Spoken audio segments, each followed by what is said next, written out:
अमेरिकी राष्ट्रपति Donald Trump एक बार फिर भारत और पाकिस्तान के बीच हुए सीज फायर का श्रेय लेने में जुट गए हैं। पहले उन्होंने बीते दिन शाम 5:37 पर दोनों देशों के बीच सीज फायर का दावा किया। इसके बाद पाकिस्तानी विदेश मंत्री और भारत के विदेश सचिव ने इसे लेकर आधिकारिक ऐलान किया। हालांकि भारत ने साफ किया कि ये समझौता दोनों देशों के बीच हुआ है, इसमें किसी तीसरे पक्ष का दखल नहीं है। ट्रंप ने ट्रूथ सोशल पर लिखा, मुझे भारत और पाकिस्तान के मजबूत और अडिग नेतृत्व पर बहुत गर्व है, क्योंकि उनके पास ये जानने और समझने की शक्ति, बुद्धि और धैर्य है कि वर्तमान संघर्ष को रोकने का समय आ गया है, जो कई लोगों की मौत और विनाश का कारण बन सकता था। लाखों अच्छे और निर्दोष लोग मारे जा सकते थे। आपकी विरासत आपके बहादुर काम से बहुत बढ़ गई है। मुझे गर्व है कि अमेरिका ने आपको इस ऐतिहासिक और वीरतापूर्ण निर्णय पर पहुंचने में मदद की।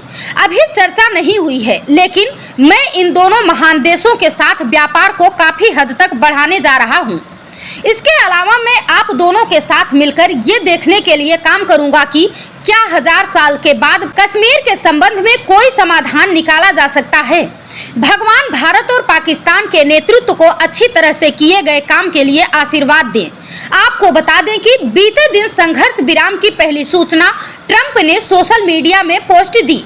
उन्होंने कहा, भारत और पाकिस्तान संघर्ष विराम पर सहमत हो गए हैं। इससे पहले अमेरिकी विदेश मंत्री मार्को रूबियो ने कहा था कि बीते 48 घंटे में उनकी प्रधानमंत्री नरेंद्र मोदी और पाकिस्तानी प्रधानमंत्री शहबाज शरीफ, विदेश मंत्री एस जयशंकर, पाकिस्तानी सेना प्रमुख असीम मुनीर और दोनों देशों के NSA से बातचीत हुई है।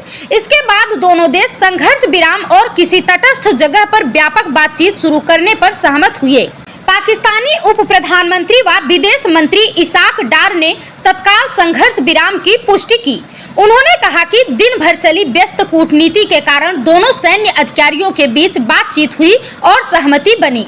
अमेरिकी राष्ट्रपति डोनाल्ड ट्रंप ने शनिवार की शाम 5:37 पर एक्स पर पोस्ट करते हुए लिखा, अमेरिका की मध्यस्थता में रात में लंबी बातचीत के बाद बताते हुए खुशी हो रही है कि भारत पाकिस्तान तुरंत पूरी तरह हमले रोकने के लिए तैयार हो गए हैं। दोनों देशों को सामान्य बुद्धि, समझदारी से भरा फैसला लेने के लिए बधाई। वहीं भारत पाकिस्तान के बीच संघर्ष विराम के ऐलान के थोड़ी देर बाद ही जम्मू कश्मीर में सीमा पार से गोलीबारी और ड्रोन हमले फिर शुरू हो गए। श्रीनगर में कई धमाके हुए। आरएसपुरा, सांबा, ललियान और रामगढ़ में भी देर रात तक धमाके होते रहे। सीमा पार से फायरिंग में आरएसपुरा क्षेत्र में अंतर्राष्ट्रीय सीमा पर बीएसएफ के उपनिरीक्षक मोहम्मद इम्तियाज बलिदान हो गए। हमले में 7 अन्य जवान घायल हुए हैं। सभी सैन्य अस्पताल में भर्ती हैं। पंजाब, राजस्थान और गुजरात में भी कई धमाके हुए। रात तक 15 शहरों में ब्लैकआउट करना पड़ा। केंद्र सरकार ने इसे सहमति का घोर उल्लंघन करार देते हुए सेना को जवाबी कार्रवाई करने की छूट दे दी। रात 11 बजे विदेश सचिव विक्रम मिस्री ने इसके लिए पाकिस्तान को जिम्मेदार ठहराते हुए निंदनीय करार दिया।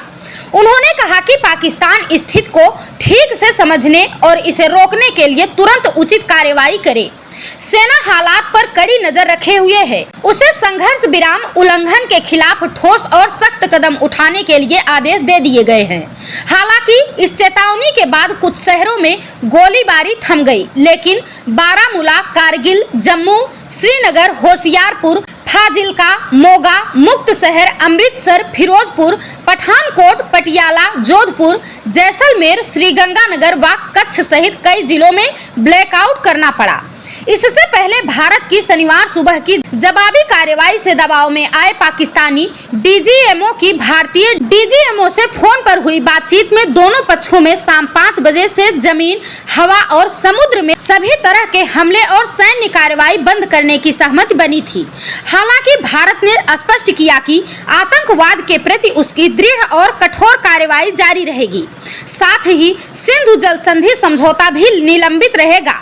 विदेश सचिव विक्रम मिस्री ने बताया कि पाकिस्तानी डीजीएमओ ने दोपहर 3:35 पर भारतीय डीजीएमओ को फोन किया था।